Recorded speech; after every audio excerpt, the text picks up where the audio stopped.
So what I want to share with about this vehicle is I drove it in 2011. It's the first time I put my foot on the gas pedal, and I think around 2013-14 I had a Toyota Corolla that I was actually driving around, and this was actually given or actually handed to my father, which then I eventually ended up getting and driving around, but officially got the title like a couple years ago.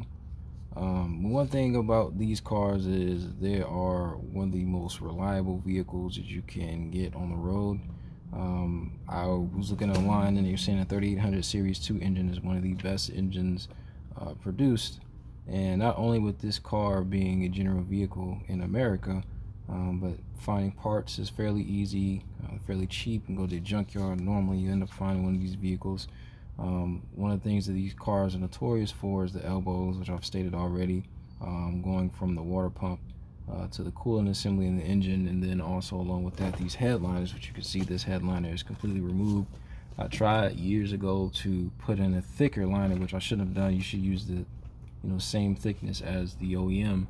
But I used it thick, and it was nice too. It was like Crocs dye. It was nice, but it was too heavy, and ended up the headliner itself actually ended up falling, and it just was too damaged. And then I didn't have the proper knowledge of how to take the parts, and not broken components. I mean, I busted the windshield on accident. There was a lot of things I've been through with this vehicle. So if I'd have just properly took my time like how I'm doing it now, it'll get restored.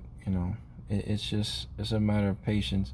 And one of the things you may think about when you're restoring a vehicle that's older is, number one, these cars are liabilities. I mean, you're driving them every day at multiple speeds, and you got other people driving, so it's always that thought that all this work that you put in could be in vain, because somebody drunk or somebody not paying attention can hit you and destroy all that what you've tried to restore.